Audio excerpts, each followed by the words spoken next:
낮에 고등어 조림 저희한테 사주신다는 송영국 선생님과 이제 건강하신가에 대해서 얘기 좀 해보겠습니다. 네. 치주 질환이죠. 이게 네네. 야 40대에서 80에서 90%가 앓고 있다고 하셨는데 거의 다예요. 네, 치주 질환에 대해서 좀 자세하게 설명 네. 부탁드릴게요. 치주 질환은 잇몸에 염증을 일으키는 세균이 침입해서 생기는 질환이고요. 우리가 이제 잇몸 자체가 건강하면 아무래도 감염으로부터 예방도 되고 또 이러한 저작, 음식 씹을 때 충격도 흡수하기 때문에 굉장히 중요한데 많은 분들이 컨디션이 좋으면 안 아파져요. 그래서 좀 간과하는 질환이라고 보실 수 있습니다. 근데 우리가 좀 피곤하고 그러면 안에 이렇게 염증 생기고 그런 것 때문에 네, 이렇게 맞습니다. 네. 근데 컨디션 좋아지면 또 싹 나아버리니까. 없어져요. 네네. 근데 저는 이 치주 질환도 너무 여러 가지 종류가 있어서. 네네. 그래서 보통은 이제 처음에 치석 생겼을 때 빨리 치료하시면 치은염, 잇몸에만 염증이 있는데 네. 이게 좀 더 심해지면 이제 뼈까지 진행이 돼서 치주염이 되고요. 근데 좀 전에 말씀드린 대로 충치 같은 경우에는 본인들이 식사하면서 음식물이 들어가고 불편한 것 때문에 바로 치료하는데 네. 네네. 치주 질환은 컨디션이 좋으면 이게 다 나아버리기 때문에 네, 방치하는 경향이 많습니다. 아, 네, 그렇군요. 이 치주 질환의 중요성 오늘 분명하게 알아둬야 할 것 같은데 그럼 이 치주 질환의 원인이 뭔가요? 네, 보통 저희가 치태, 왜 치약 선전할 때 치태 플라그 많이 얘기하잖아요. 네.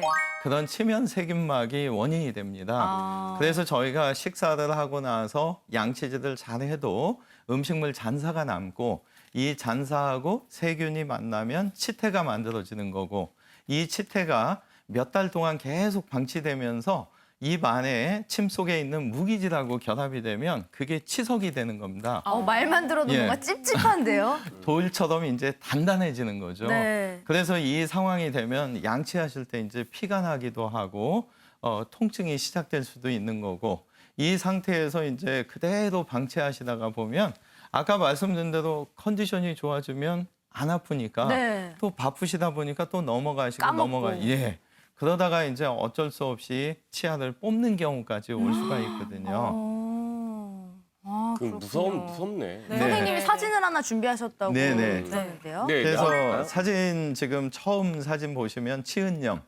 아까 말씀드린 대로 잇몸에만 염증이 국한돼 있는 경우거든요. 네. 이 경우에는 정상적인 잇몸 색깔이 선홍색인데 약간 붉은빛을 띠고 칫솔질하거나 식사하실 때 피가 나는 증상이 오고 네. 근데 이런 증상에서 아까 말씀드린 대로 컨디션이 좋으면 또 좋아지거든요. 그래서 방치가 되고 약만 의존하거나 대수롭지 않게 생각하다 보면 두 번째나 세 번째 그림에서처럼 치석이 치조골, 잇몸 뼈까지 손상을 일으키는 겁니다.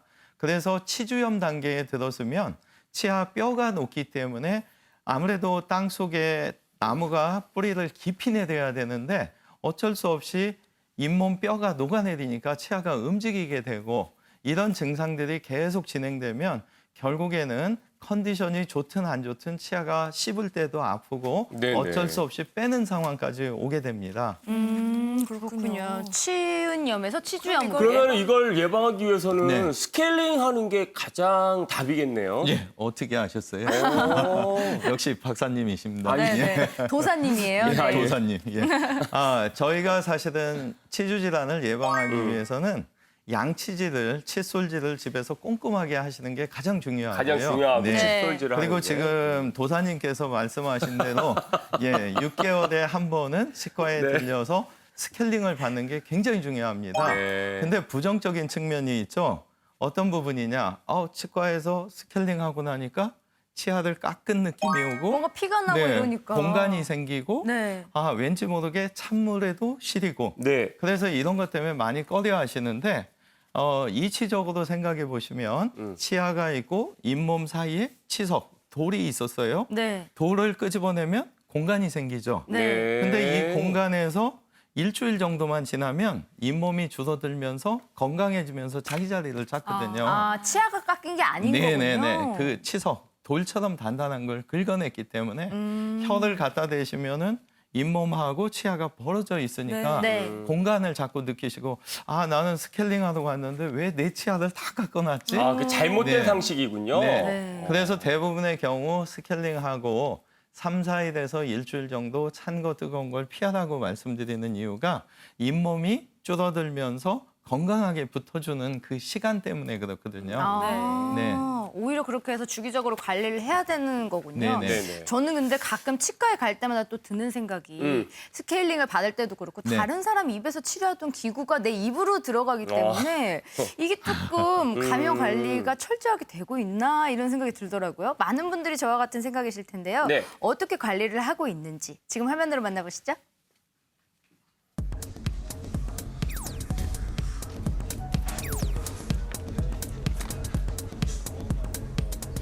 잇몸이 며칠 전부터 이제 굉장히 붓고 좀 통증이 느껴져서 이렇게 고개를 숙일 때마다 좀 약간 이가 들리는 듯한 느낌도 들고 해서 많이 아프더라고요. 칫솔질을 할 때 피가 조금씩 묻어 나오는 경우가 있더라고요. 평상시에 잇몸에서 뭐 피가 난다던가 뭐 이렇게 그런 아니요, 평소에 그런 적은 없었고 얼마 전에 이제 스케일링을 이제 규칙적으로 받는데 스케일링 받고 나서 약간 붓는 통증이 느껴지는 걸 느끼고 있어요.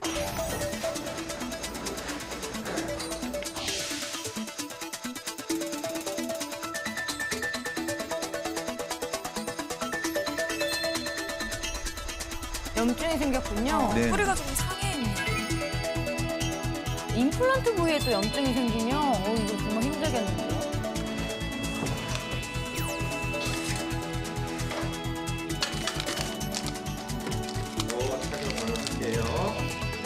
저희가 철저하게 위생 관리를 한 네.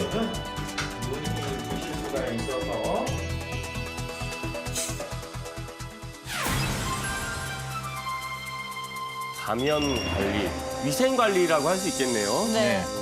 전부 다 일회 사용을 원칙으로 하고요. 저게 지금 전부 다 스테인으로 돼 있어야 네. 기존에는 목재나 플라스틱을 썼었는데 네. 아, 스테인리스로만 돼야지 되는 거죠? 네네네. 그래야 부식되지 않고 곰팡이가 생기지 않기 때문에요. 네. 살균도 저렇게 네네. 간편하게 할 수 있고요. 네. 그래서 또 저렇게 우리 깨끗하게 포장을 하는군요. 네. 아, 저는 저 포장지가 뭔가 했는데 멸균 포장지였군요. 네. 아.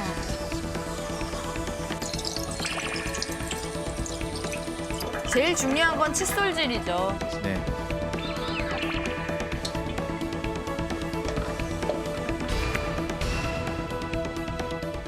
저렇게 위생 관리를 철저하게 하는 거 보니까 좀 안심이 되네요. 네. 예.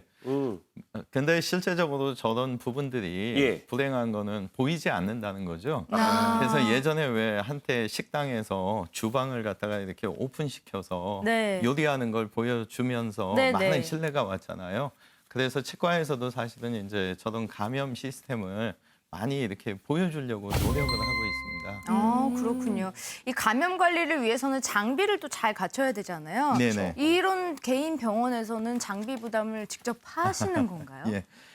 저희 나라의 하나 문제점은 우리나라에? 우리나라의 하나의 문제점은 선진국에서의 어떤 의료 체계하고는 조금 틀리거든요. 네. 예. 그룹으로 이렇게 해서 공동 부담을 하는데 우리나라는 어쩔 수 없이 개인이 병원을 운영해야 되기 때문에 어떤 임대료, 시설비, 인건비 그리고 고가의 어떤 장비 이런 것을 전부 다 혼자 부담해야 되기 때문에 실제적으로 감염 자체를 갖다가 준비한다는 게 현실적으로 쉽지는 않거든요. 네. 하지만 아무리 고가의 비용이 들더라도 감염 관리 시설을 갖춰서 제2의 감염을 막는 게 지름길이라고 생각하고 있거든요. 네, 그게 네, 우선이겠죠. 네, 네. 근데 그 감염 관리에 있어서 중요한 게 멸균이잖아요. 네, 아까 네, 네. 화면에서도 봤지만 치과에서 이 멸균 관리를 어떻게 하고 계시는지 좀 자세하게 설명을 해주세요. 예. 아까 VCR에서 잠깐 보셨겠지만 네. 일단은 환자분이 오셔서 의자에 앉으시게 되면 그때 의료진이 자외선 살균기에서 개별 포장된 핸드피스, 여러분들 왜 물 찍찍찍찍 나오면서 치료하는 핸드피스, 그리고 거울과 핀셋 이런 기구들을 갖다가 개별 포장한 거를 치료 바로 전에 뜯는 거죠. 네. 예, 그래서 이것도 너무 미리 뜯어놓으면 또 공기 감염될 중에서 수 있고요. 네네네. 그래서 치료 바로 전에 하게 되고 치료 후에는 이것을 다시 전문 적극적으로 멸균 처리를 해서 다시 1인 1기구를 쓰기 위해서 노력을 해줘야 되고요. 재사용 안 되고요. 네. 그리고 이제 가장 또 주의하는 점이 아까 말씀하신 대로 오픈돼 있는 데서 원장님이 장갑을 끼고 있다가 옆으로 가면서 저 사람 볼 때 꼈던 장갑이 이럴 수가 있기 때문에 일회용, 진료용 장갑이라든가 침바는 석션 팁 네. 이런 경우에는 철저하게 재사용해서는 안 되고요. 그렇군요. 그리고 아까 잠깐 말씀드렸는데 감염 관리 시스템이 예전에는 나무나 플라스틱으로만 됐었는데 스테인으로 함으로 인해서 부식이라든가 어떤 곰팡이에서도 유리하고 이때 또 모든 과정에서 손으로 또 오염이 될 수 있기 때문에 멸균 장갑을 반드시 장착해야 되고요. 네. 그리고 여러분들이 아마 치료 중에 그 입 헹구는 물이 굉장히 네. 궁금하실 거예요. 그래서 많은 분들이 질문을 주세요. 이 물이 혹시 근데 이 물은 플라즈마 살균 시스템으로 운영하면서 모니터에서 실시간으로 살균 체크가 됩니다. 그리고 먹는 물 기준으로 하기 때문에 얼마든지 그 자리에서 드시는 것도 허용을 하는데 다 엄격하게 관리를 하는 한 가지 문제는 소독약 냄새가 좀 나기 때문에 드시는 거는 자제해달라고 부탁하고 있습니다. 그렇군요. 내 입에 들어오는 특히 치과에서는 또 내 입으로 들어오는 그 의료 기구가 얼마나 위생 관리가 잘 네. 되고 있는지를 이렇게 보니까 마음이 좀 놓이네요. 그러게요. 치주 질환과 감염 관리까지 오늘 좋은 말씀 감사합니다. 감사합니다.